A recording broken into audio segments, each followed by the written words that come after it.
the entertainment capital of the world, Las Vegas, Nevada.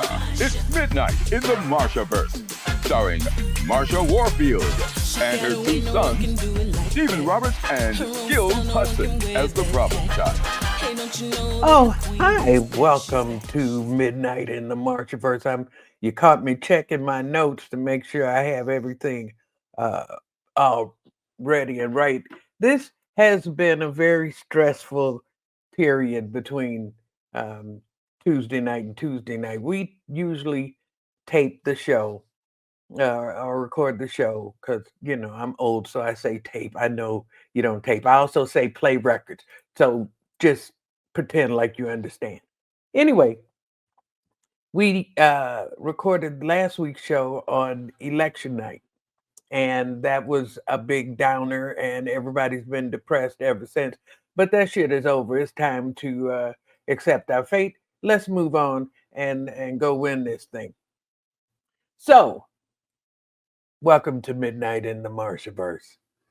I This is the point in the day when yesterday becomes tomorrow, even while it's still today. It's amazing, and so uh, this is the witching hour. This is the woman's hour, and it's where women nurture and the hustle and bustle and competitive nature of the male species all day long, and I'm the winner and the boss. It's time at nighttime for the softer side of life. And so some of us are just drawn to it as children of the night, and I always have been. And so we like to have a more chill vibe than most shows and most folks usually do that we're used to. I like to start the show introducing my refreshments for the evening. They're usually some sort of form of cannabis and cognac, and tonight is no exception. For cognac, I have like a corner of this Remy, but I have some coffee in my sherry. No, my tamarind. Ooh, my tamarind cup, and it has coffee and original Bailey's salted caramel, and Mozart chocolate liqueur. So I'm going to refresh it with a little splash of that yak. And I feel fine. For cannabis this week, we're going to pull out the big guns. This is our Whoop Fam Zenko. And this is for when we've had a stressful week. And it's only once a week that we get down like this. And so we're going to get down like that. Turn it on and then push it. And you can see it starts to fill up. And we're going to take a hit.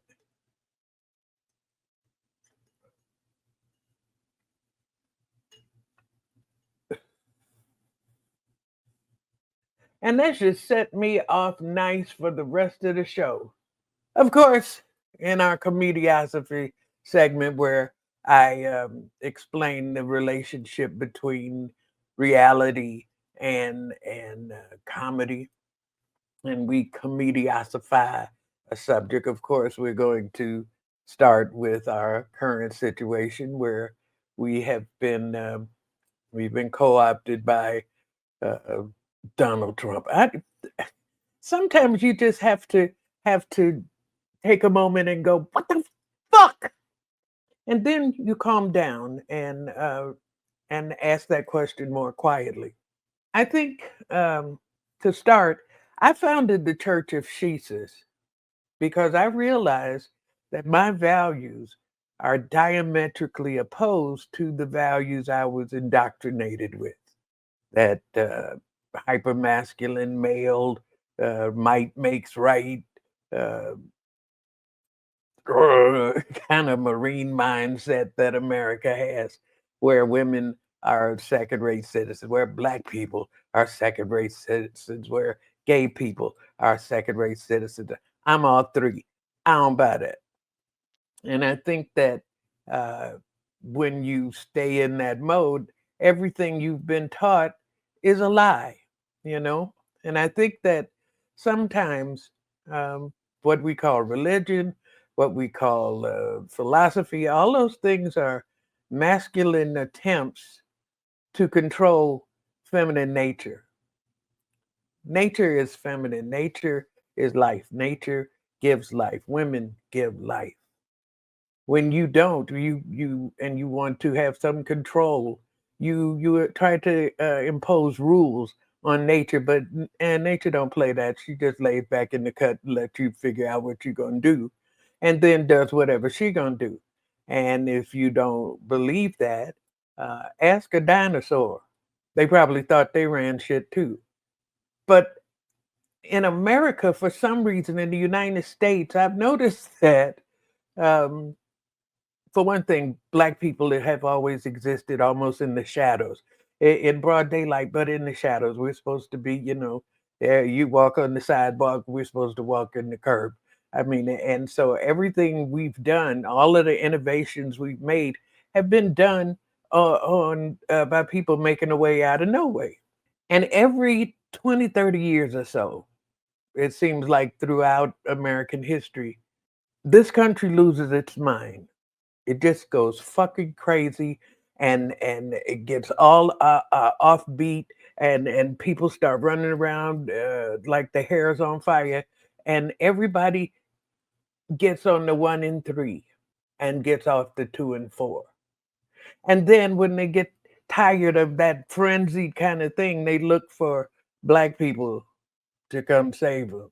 And every time we come up with a new beat that gets everybody to just slow down and chill.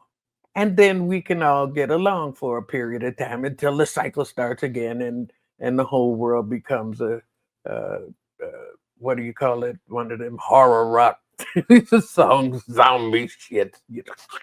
And so now it's time for us to take the temperature down again, come up with a new song, and get everybody to understand that it's not always a competition. It's not always about who's got the most. Sometimes it's better if everybody has enough than if a few people have a lot and the rest of us have to divvy up the crumb. So hopefully we'll get everybody back on the 2 and 4.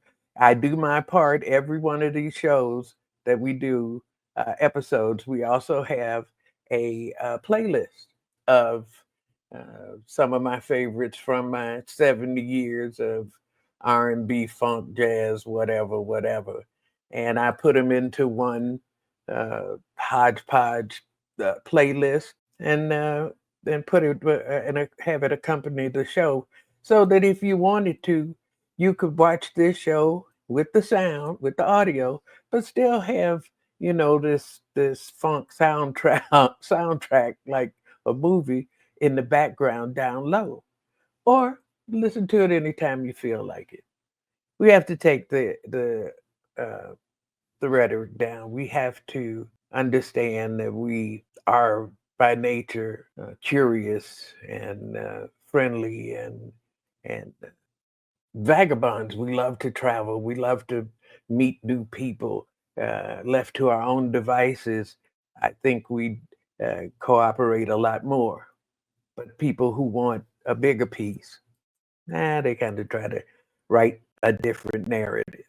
We have the tools to write our own narrative. We have our own history, and we have our own vision of the future. And what happened with, and I always said that from the beginning when Kamala Harris first started running, I said, this is now a contest for the soul of this country. Are we going to be an aggressive, competitive, bully kind of, I get mine, and competitive uh, country?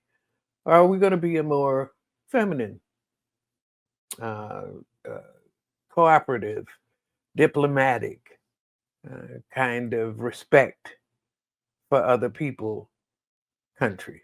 And country made its choice because they can't understand, since we haven't had it pretty much ever, but they can't understand the strength of feminine power. Even though I don't know why they all have mothers, they all have sisters, they all men with wives, women with wives. We all understand feminine power when we experience it. We just haven't really conceptualized it and made it a thing. When I went to the Wright Museum in Detroit, and they have a wonderful, wonderful. I don't know what you call it. It's a section that takes you through a slave ship, takes you on a slave ship from uh, Africa through the Middle Passage, and it's you're in a mock-up, but it's very harrowing and sobering. But then they told us about life in Africa and how the king was his power was absolute and he ran everything and no one could defy the king. He didn't answer to anyone but his mother. His mother could come along and negate anything she didn't approve of. He had to have her approval. As a child, I noticed that we as Black people were matriarchal. And left to our own devices, I think it's a good thing, And that's not to say Papa ain't with Mama, but that's to say when her family needs to feel like a family, they seek out that maternal thing for life. And when we lose our mothers, we tend to grieve very deeply. I'm sure everyone does. But the focus of strength, we we always have appreciated our mothers and understand that that's their strength too. And so I believe that we have to start embracing that feminine in all of its different uh, permutations, whether she's femme or butch or whatever, or trans, who, gay, whatever. That feminine is missing, and we won't survive until we understand that we're out of balance and start to respect women and Black women's unique position. I'm getting ready to stop talking in a minute, but Black women's unique position in this country. We live in a patriarchal, white supremacist nation. White men have placed themselves on top. They've been ordained by their white Jesus to have domain on earth. But white women are still white, but they are women. And Black men are still men, but they're Black. So they both have something in common with white men. Black women don't, never have. And so they see the whole picture from a whole different perspective. And until that perspective is recognized and understood, and and that it's innate, and that there was no social network that said, okay, all of us vote for Kamala Harris. I mean, we talked about it but it was like 90% of people doing anything is remarkable. And that's on a whole nother level. And because of that unique understanding, I think we would have taken our country forward in leaps and bounds just by electing a Black woman who happens to be more than competent and confident and ready to do the job and strong enough to do it well. My fellow Americans, Aunt Karen's Suburban Seasonings casseroles in a can, on behalf of our parent company, USA Corp Incorporated, and our new CEO and titular overlord, Donald Trump, we encourage all citizen employees to stock up on our new FAFO Ready Rations line of freeze-dried, frozen, and canned foodstuffs designed to fill you up and last forever. With tasty treats like Aunt Karen's Suburban Seasonings Fat Meets Greasy Lard and Lima Bean Casserole in a can for dinner, and delicious breakfasts like Aunt Karen's Suburban Seasonings He-Man She-Woman Lima Bean Flakes and excess breast milk casserole in a can, you and your family will be ready, willing, and able to withstand the endless global wars and most devastating national disasters. So, loyal subjects, add these taste treats to your Bitcoin bank and credit monthly wish list. Now, before you run out of chits and scripts and end up conscripted yourself. We'd hate to lose even one more citizen customer family to the void. This man is a legend, and he has a place in comedy history that should be celebrated and taught in school. There was a shift and a level of just like popcorn popping burst open in the early 90s, late 80s, early 90s.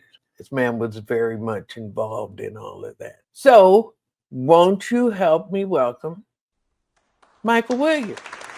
Hey, Michael. Hey, Marsha, how you doing? I'm fine. How are you? I'm doing well, doing well. Thank you for staying up and hanging out with us. You ain't drinking with me. That's all right. I can drink by myself. But Yeah, it's a little late to drink for me. oh, yeah. Well, Yeah. I understand. You started the Comedy Act Theater Yes, I did. in Leimert Park. Yes. In what year? It was actually August 1985. 1985. Now, I've told this story before. I'm going to tell it real quick. While we were at the Comedy Store, all the black comics hanging out in the back, waiting to go on if Paul Mooney don't show up. And when he showed up, we were all deflated, And I was sitting next to Robin Harris. And Robin one night turned to me and said, I can't do this no more. I'm going home. And I said, what do you mean? He said, I'm going back south. I'm going to do the clubs there. I can't, I got to get paid. I can't sit around waiting for this. And I said, okay, but the agents and managers and stuff, they come to the Comedy Store.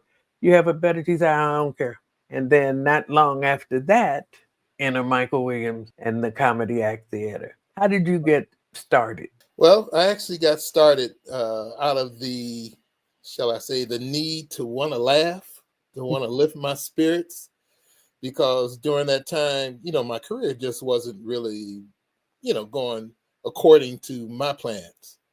And I decided, after feeling like things just weren't going right, I needed to lift my spirits. So I said, I need to go somewhere so I could laugh, but I didn't know where to go within my area, my neighborhood, so to speak. And the only places I knew about was the Improv and the Comedy Store. So I chose to go to the Comedy Store because I had been there at least maybe 3 or 4 times. And I believe I had gone to the Improv maybe once. And I went there midweek and was the first person there. And I remember when I walked up, they demanded both my admission money and my drink money all at the same time. So it was almost like before I even sat down, my 2 beers were already waiting on me. And Okay. I'm like, well, they know how to get their money, so I ain't mad at them. And so I sat there waiting for the show to start. And eventually a guy came out, a white guy that obviously ended up being the host of the evening, started to do his little thing, on stage. And when he got finished, when he got finished, he introduced the first comic. After that, he introduced the next comic, and then the next comic, and then the next comic, then the next comic. And that's when I said, these people basically have robbed me of my money, because nobody's funny and I'm not getting my money's worth, but I was determined to stay there the whole night just so I felt like I was going to get my money's worth. Then, oh, wow, it seemed like finally somebody black walked in. I said, it's about time somebody else here that could at least absorb some of this misery. And that's when I noticed this guy, the black guy, kept walking, and he walked behind the stage. And I said, well, maybe he's a comedian, and maybe he's going to perform. Maybe he's going to lift my spirits because he's black. Well, he ended up being a comedian. He ended up being the last comedian. And I said, just like white folks, they always put the brother on last. I said, that's cold-blooded. Yeah. But what was remarkable about that was he turned out to be worse than all the white guys. And I'm like, man, this is messed up. Okay. I mean, here we got one representative and he's going to blow it, He blew it for the whole race. Yep. So anyway, I decided, to somewhat give him a pass. And, he decided to do his last little act. And he ended up putting on what looked like a choir robe. It was a green choir robe. And it made me think about the drape from the green drape from what's that? Gone with the Wind. Okay. And the Carol so, Burnett version. yeah. And so I said, yeah. So I said, okay, well, what is he trying to do with this? And he grabbed a book and he started acting like he was a black preacher. And I said, you know what? I can relate to this because at least I grew up in a black church and I know where he's trying to go with it. It wasn't all that funny, but in the moment I said, I can relate to this. And that's when I said, man, this would be great if it was all black. Then the light came on. Okay. And so how'd you go from I had a good show, and you ain't gonna name this dude in the green robe, huh? Yeah, TJ McGee. Okay. All right. Who unfortunately passed a few years ago. I'm sorry to hear that. Yeah. But how'd you go from this one night of bitter disappointment to decided, well, to take the reins into your own hands and build you a chapel? Well, partly because I've traveled doing entertainment shows across the country. And I felt like I had a pretty large enough network to somewhat understand that comedy has not been something that's been in the forefront at that time for us as a standalone medium.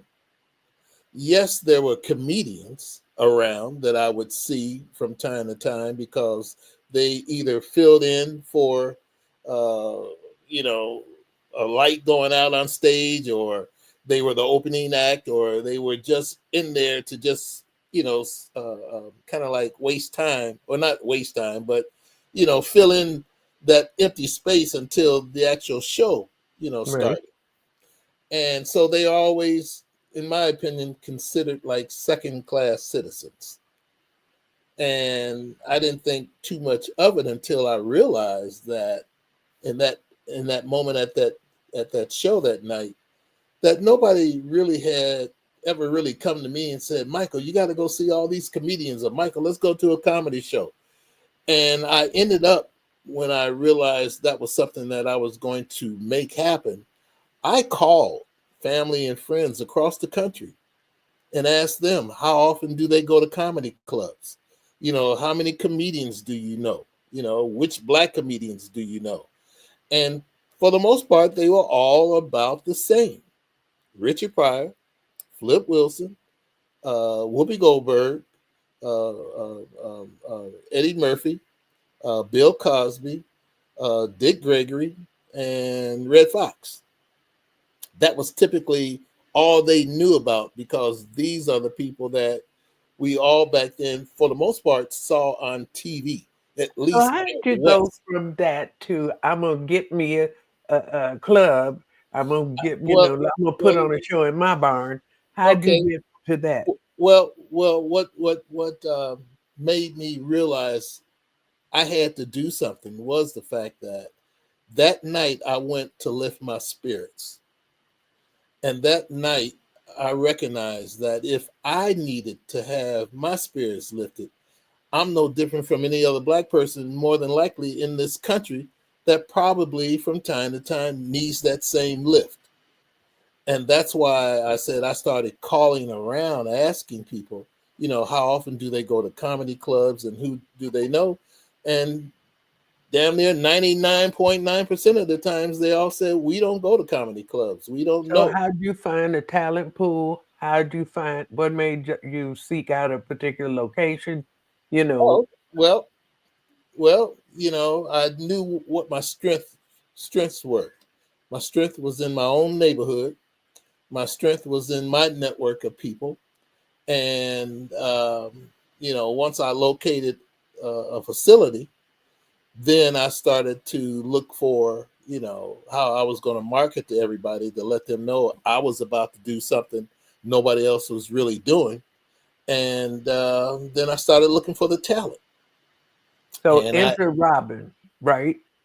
How well, did you? Robin, I had met 5 years prior, just one time.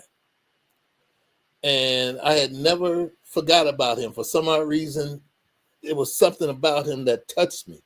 And I remember saying the night that I saw him perform, I said, man, he and Paul Mooney would probably be great on the show. Cause I knew Paul from the 70s, known him for a good little while. And I just thought that those two individuals, if they were in the same room, sharing the same stage, that could be potentially a great show.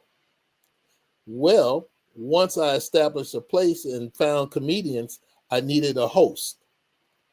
And because I had known of Paul Mooney and the fact that when I was embarking on opening up this club, I wanted to penetrate the Hollywood entertainment as quickly as possible to let the industry know that, hey, there's a slew of Black talent just waiting to be discovered, and you need to come check them out.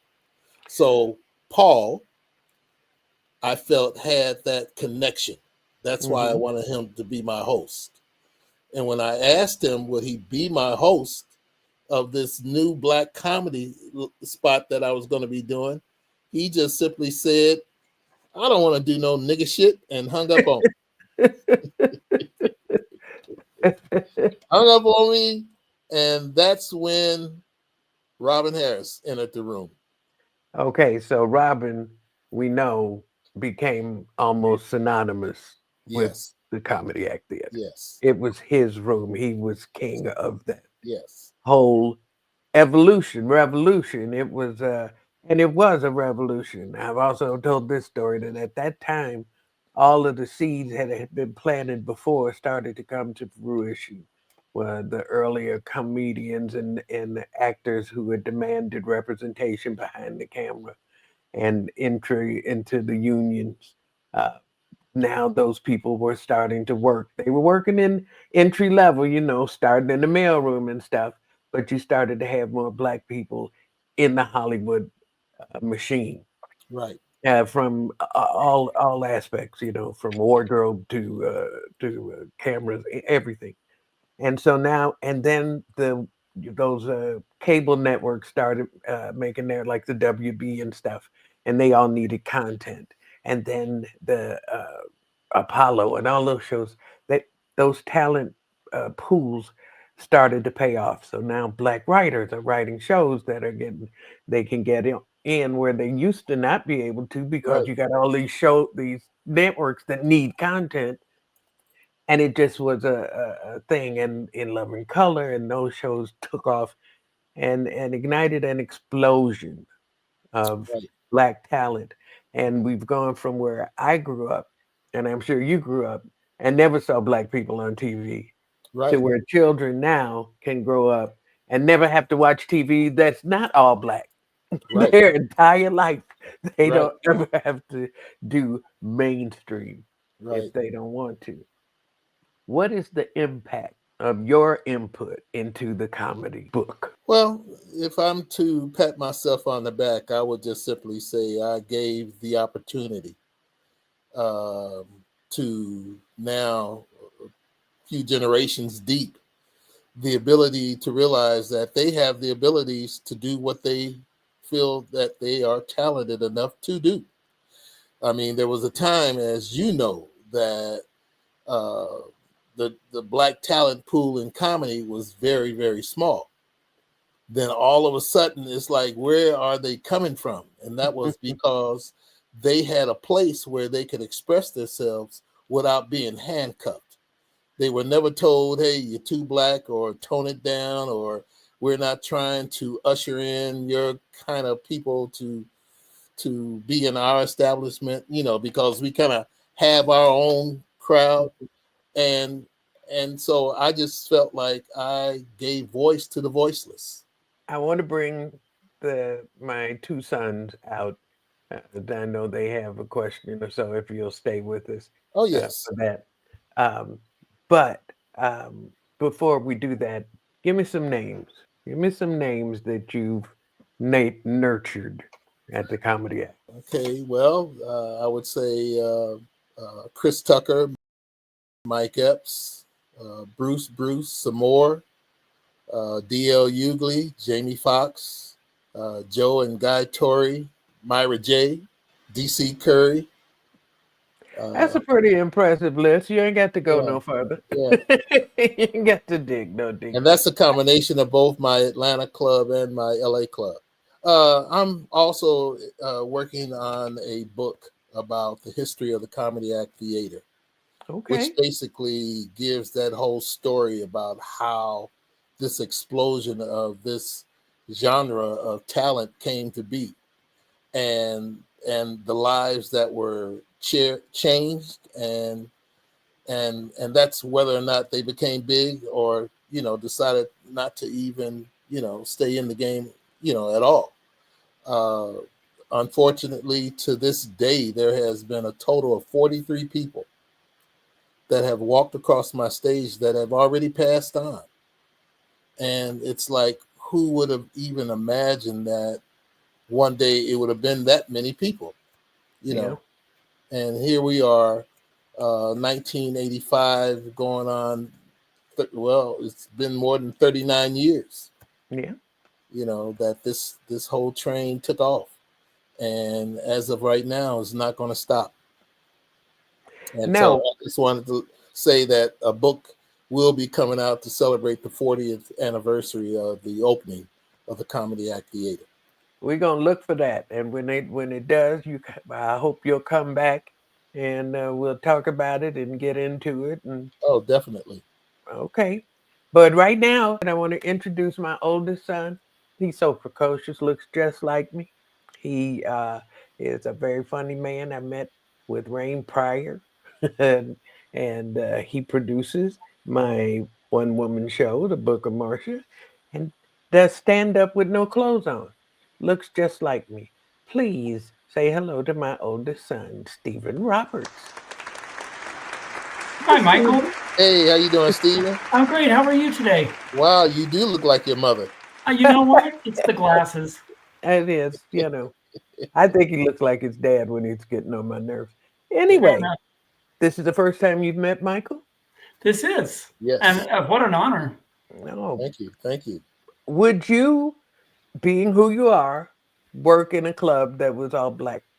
Oh, yeah. In fact, when I got to open for you at the Comedy Union, that was an amazing honor to be able to be invited to be on that stage.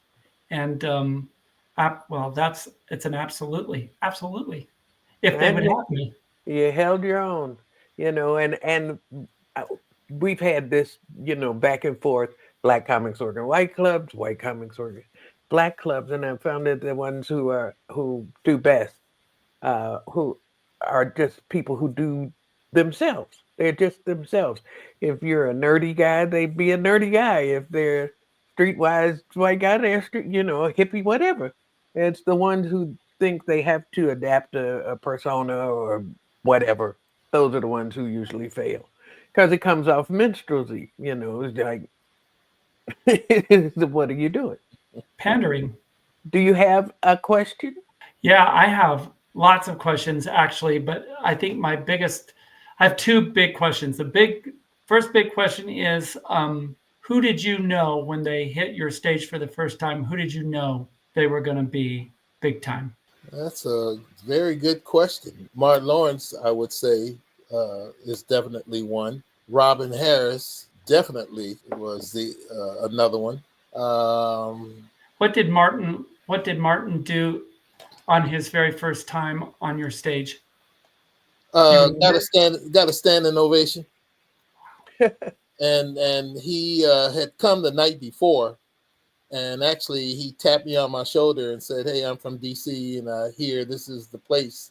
I've been living in LA now for a while, and I like to work the club." And I said, "Well, tonight's not a good night. Come back tomorrow night."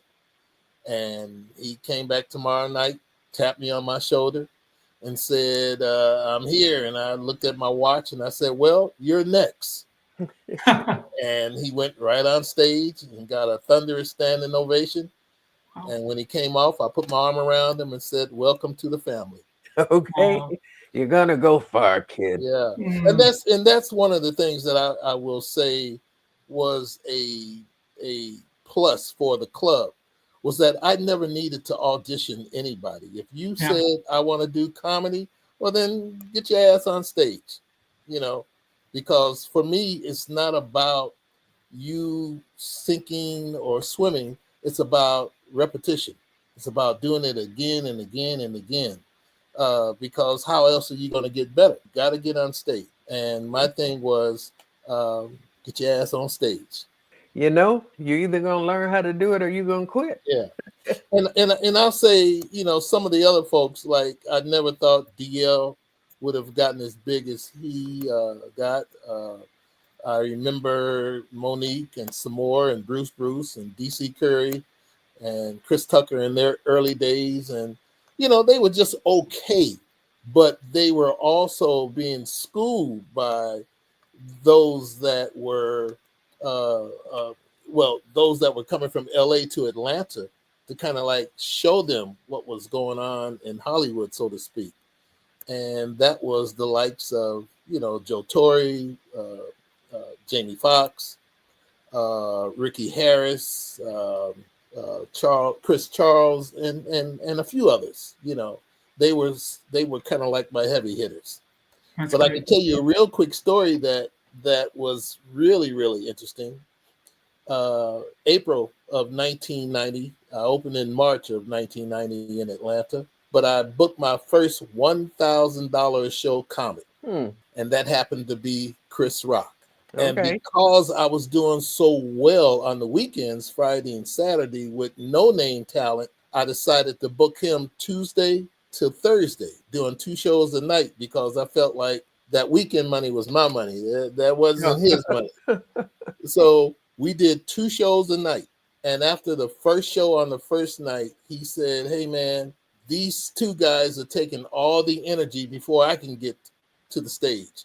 So put me in the middle, but my money stays the same. Just put me in the middle." And those 2 guys were Joe Torre, who opened, and Jamie Foxx, who closed. Wow. And everybody got a standing ovation. So in essence, it was just a black comedy show. Wow. Okay. Everybody was kind of like equal because all 3 of them were extremely funny. Yeah. Yep. And Well, so, yeah, all comedy seeds at that time. yeah. I'm gonna bring on my baby boy, my problem child. I love him madly. He looks more like his father, but we're going to bring him out, and I know you know him. And when I said my problem child in rehearsal, when we were just talking, setting up the show, you said Skills. So let's bring out my baby boy, All Skillz Hudson. Hey, baby, how you right. Wow. doing? Man, Mo. your boys look like twins. You know, and they're a few years He apart. came That's out first. amazing. See the power of woman, Yeah. It's the glasses. woman magic. All right. You know Michael, right? Skills. Yes, yes, Yeah, I I met do. Skills Yes, in I LA do. years ago. Do you work the comedy act? No, I don't know.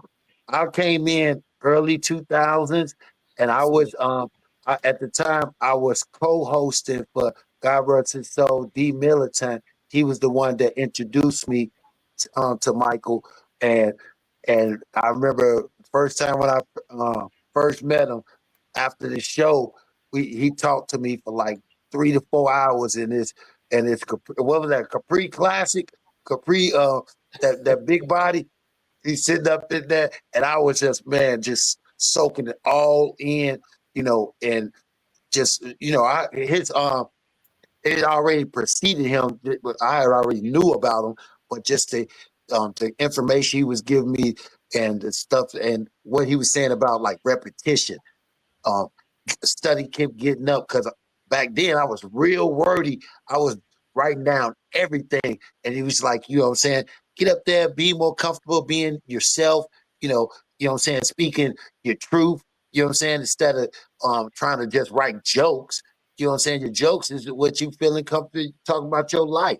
Thank you for coming, like I said, and staying up with us and sharing your knowledge and experience. I'm sure it's going to be very valuable to a lot of people. And we look forward to your book Okay. to add to the collection of historical documents that must be preserved.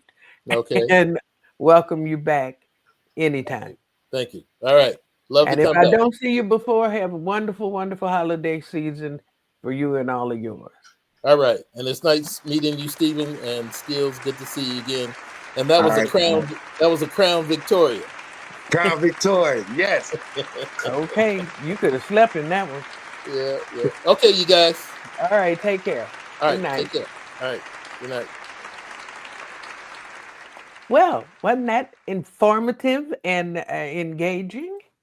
And history is history. Historic, all that. There's no Familiar. way that Mike can smoke any weed because his memory is crazy. Nope. Yeah, but when we, around this age, you can remember those details, crystal clear. But ask him where his blue socks are. He don't know. You don't know. Mm-mm. So we've had quite a week. What was your reaction, Skillz, when you found out the election results? Man, it was in real time. So I was getting ready to close out a show. And so I was ready to go up there with the like, yeah. But then as the show was going and I'm watching it on the thing, it was like, and so I'm dealing with these emotions and still trying to watch the show and get myself prepared to go up there and and just be in the moment. And then I started drinking a little bit more than I usually would. And so then I remember I went and I laid on the stage and I was like, y'all, I need this moment. And I and I laid on my back on the stage. You know what I'm saying? It was just like, damn. Like, you know what I'm Yeah. saying? And and like y'all, go ahead. No, go ahead. Tell me. I just felt like when I was I remember when I was I might have been 14 or 15, and I remember seeing one of my good friends kissing this girl that I was really liking at the time. I had been buying all kind of penny candy, had got the Valentine cards, which the cartoons where you write a lot. I had bought a whole box for her, and to see her kissing one of my best friends, you know what I'm saying? I felt so devastated. That's how I felt America did me when they Oh, man. voted Trump in. I'm like, I just felt like they cheated on me. Like y'all y'all making me feel all good. I know he was over there, but I felt like it's me. Y'all want me. Oh, yeah. Now I understand. That's a pretty good analogy of how things went. Steven. You know that feel? Have you ever been in a car wreck Yeah. and the car is really badly damaged and you get out of the car and you can't believe it happened? And the tow truck takes your car off to the tow lot because it's totaled. And you're thinking, and you go home and you wake up in the morning, you go, oh man, I don't have a car. You know, and your back hurts and you feel traumatized because it was scary. That's how I felt like I had been in a car wreck. I really did. I felt like, okay, when I wake up, oh no. Yeah. Like, Yeah. like It was. you wake up in the morning, you think, you know, I'm a pretty positive person. I wake up in the morning, I'm like, okay, it's a new day. And I remember going, okay, oh yeah. And like just everything. I know. I felt like, you know how when you're a little kid and let's say it's Christmas and you really, really want something for Christmas Oh and boy. your parents have told you that they don't know if they can get it for you, but you just know you're going to get this thing you asked for because your parents always come through, even though they always say they don't know, Right. if they can get it for you, and wake up and you go looking for your thing and there's nothing there. And they told the truth. That's what I felt. And so, And we're all anyway, reliving it right now. Right now, I can see it on all of our faces. We're yeah, reliving it right hearts now. breaking all over again. So let's change the mood. The question of the day, the question of this date that I want to ask, I want you to just take your mind in another direction, put your thinking caps on. You know how there are certain foods that people say should not go together, like sugar on grits. What food do people eat that makes you mad? Deviled eggs with anything. Okay. What is it about deviled eggs? Hard-boiled eggs are the most disgusting thing. And then if you take that yellow inside and then you whip it up and you put it back in the egg and it's rubbery and oh, and it smells like egg, smells oh so gross.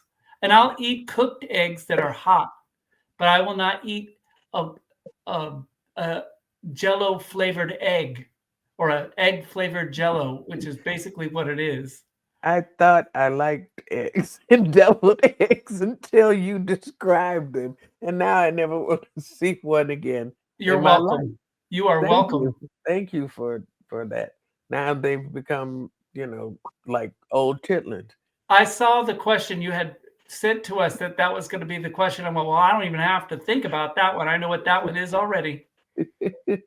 Gil, Well, okay. Yeah, I don't eat chicken, beef, or pork, but when I was eating that and steak, I hate to see somebody eat steak and eggs. Yeah, steak and eggs. Like, cause I was a big bacon and egg sandwich. So if I'm eating bacon, egg, and then you got steak over there with egg, give me that egg. I could throw this egg on my sandwich. You got steak. Deal with your dinner choice. That is a dinner choice. You can't dinner breakfast it up. You know what I'm saying? You're gonna dinner breakfast which your one? combo. You know what I'm saying? Now you might well put some A1 sauce on your egg. You know what I'm saying? And some people do that. Yeah, don't do give me, you know what I'm saying? If when I would eat steak with potatoes. It even sound right. Steak, potatoes, not steak, eggy. Steak, egg, lame. That's what it sounds like it should go. Steak, egg, lame. Uh-uh. Well, for Stay in your me, steak egg leg. for Yes, me, lame. the food that just makes me mad is sweet cornbread. I don't understand sweet. I didn't like it when I was a kid with Jiffy mix cornbread. Sugar don't go in you should have it should be coarse and it shouldn't be soft Ah, and mushy. And then you make dressing with it, and now you have soft, sweet dressing. Yuck. It makes me mad when I order somewhere and you got this corn cake shit that's not cornbread. Cornbread is coarse and in a Crumbly. skillet. It's crumbly. Yes, and it's wonderful when you have chili and all kinds of stuff you eat with cornbread, but sweet cornbread is an abomination, and I think you should Hey, be sent to your room. I love sweet cornbread. Mom, everybody don't want to eat that civil rights cornbread. Well, I do. I'm proud of my people and where we're from. Okay. All right. I thought you Now, were going to say Civil War cornbread. It could be Civil War cornbread no too. civil rights though. It's kind of funny. Funny. Oh, it's much funnier. Let's, like I said, let's lift. You know, we have an obligation not just to entertain and inform, but we have an obligation to lift up. And so, all the people who are feeling, you know, dejected or whatever, or Like shit. disappointed, or like shit. Yes. Yes. Okay, They flaunting Skillz. it though, man. They flaunting it. Man, I don't know about y'all, but I'm been out and they flaunting it. You know what I'm Of course saying? they are. Who's Like flaunting it? the winners. Republicans. Okay, The old school look MAGA. like Steven look like Steven Cousin though. I just drank water. Uh-uh. I'm gonna And I spit it mean, out. look, when I'm up there at the promenade, that Friday, man, when I tell you they out like you usually would see like in the course of the day, you might see one or two with the hats on and man, it was like it was a parade of them. They were They even out. with the babies, everything. You know what I'm saying? The babies had the hats on. All of you coming up the darn thing, and you had the ones with the new one hats, make a great, and they had the black ones, the new Right. black ones, the new Okay. black joints. You know what frightens me though is they're got their big old 250 truck dualies with the big huge flags on the back of the before the election, and they're driving around with these huge flags unfurling on the highway that say Trump. And you go, okay, yeah, they're campaigning. That's, but it's over now. Why do we got to be driving around the block? Maybe even the day after, I get it. They were celebrating, but still, it feels ominous. It feels as if it's almost a threat. You know what I mean? Black people have been observing that forever. It's Yeah. like, to generalize, which we all do and which we're doing now, but it's like when Black people protest and stuff, there's something traumatic has happened. But white people get mad when they win. They get mad and go off and start tearing up. Yeah, we won. It's like, when y'all chill, and the rest of the world just wants to chill. It's But over. for some reason, everything is like at a frenzy, and it makes you feel like this, and you just want to relax, and the world just wants to come on, man, just put it down for a minute. It ain't that serious, and so it's traumatic, and we've been watching it forever, and I've been trying to have a mission of my own to just say, can we chill? Just Yeah, chill. we'll be better off storming the Capitol. I'm ready. Let's go, Ma. Let's If go. we storm the Capitol, we'd just be sitting on the steps smoking weed and listening to rap songs. Me, you, and Steven can start it off. Come on now, can you We'll imagine send that Steven, rally? we'll send Steven up there as the decoy. Decoy, that's not right. And then I get shot. That's fun up. Hey, but look, your memory would live on. Let me tell Now, you something. If I stormed the Capitol, I would actually have a plan. Like when I get there, I'm not going to go into the chamber and then go, well, what does this say? Let's see. They didn't even know what they were doing. That's the one thing I thought was laughable about that whole thing is those guys busted in there and they're like, okay, now what? yeah, the dog caught the car, the road caught the coyote. Now what? Now what? They didn't know what to do. They had no plan. They're like, how are you going to take something over if you don't even know what you're taking over? But see, your power is not that you would take over that way. It's that you would take over fabulous. You You talk. have to go ahead, fabulous, and start straightening things up and adding decorative Oh touches. no, all new That's the upholstery. blueprint, man. Okay, That, you know Christopher that's the way Columbus you did the show your same thing. strength, and you fight a bully. Okay, we're gonna dance and do ourselves and do our thing. You know that at this time when we're being threatened with book bans and the college being fined for DEI or teaching what they call CRT or CT, whatever the hell, it's just comprehensive American history. Um, and people are being fined for that. We have to maintain our repositories of truth.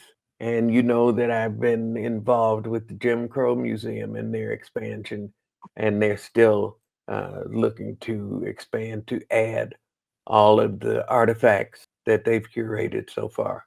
It's imperative now that they get that funding, that those those artifacts are preserved because we're losing access to that information. And that's not just for any one segment of society. We cannot fix what we won't face. And so that resource is there for everyone, in addition to all the other wonderful museums and historical sites that are preserving of the American history that some people would rather hide. I would just ask people if they can find it in their hearts during this holiday season to give what you can to help these institutions thrive. All right, where y'all gonna be this week, I Stephen? will be at Puppetry of the Penis all weekend long. You Thursday know, through, and I don't take off my clothes no matter what my mother says. I am not a naked comedian. oh, says the man who has the Facebook post up for 3 weeks, standing in there posed Oh like no, I Superman didn't have it with up for 3 weeks. The with everything algorithm took it. underwear. Oh, it's 3 weeks. The Anyway, only the algorithm took it. I swear to God, I was like, I've never had an algorithm even look at me twice. you're And such an now, like, all-American boy. There you go. Dave, Skills, I where will you gonna be be? this Friday. I will be at Jimmy Kimmel's Show Those Skills Fridays, 11:30, and Sunday and Monday with Lunell and her show at 9:30 at Jimmy Kimmel's at the Lake And Promenade. you just speaking got of written somebody up who also in, does not like sweet cornbread, huh? she does. Mhm. Lunell doesn't like sweet cornbread either. Oh, No, she we're doesn't. both Pisces. That's it. She know what's up. But you were mentioned in an article recently, Skills. Oh yes, yes. That's why I was a little like had a couple of drinks earlier. Look, it was Vegas Vap magazine. They did an article on me, saying hot ticket, and they did, just they did a piece on me and talked about my my journey and my time here in Vegas, and now the accumulation of that and my own show on the strip.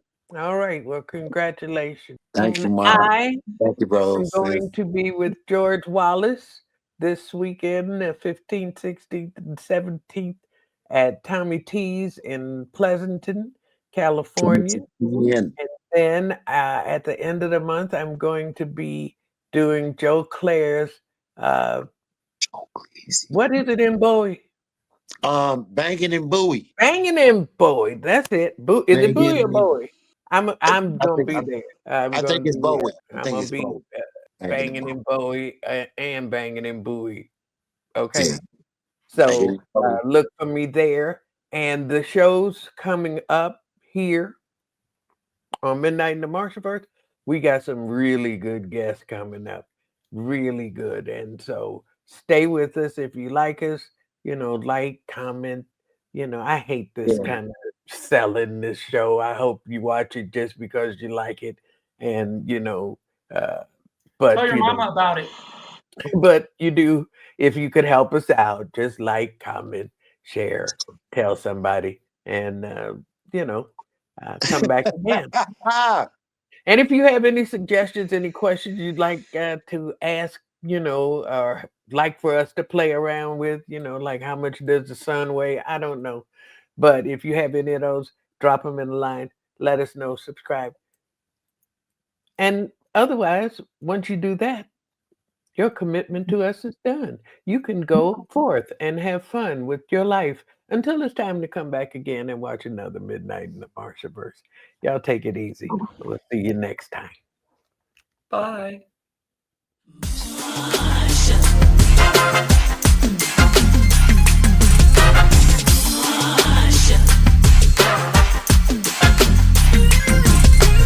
She got away, no one can do it like that. Her own style, no one can wear that hat. Hey, don't you know that the queen is back? She's back, she's back. She withstands the test of time. When it comes to strength, she comes to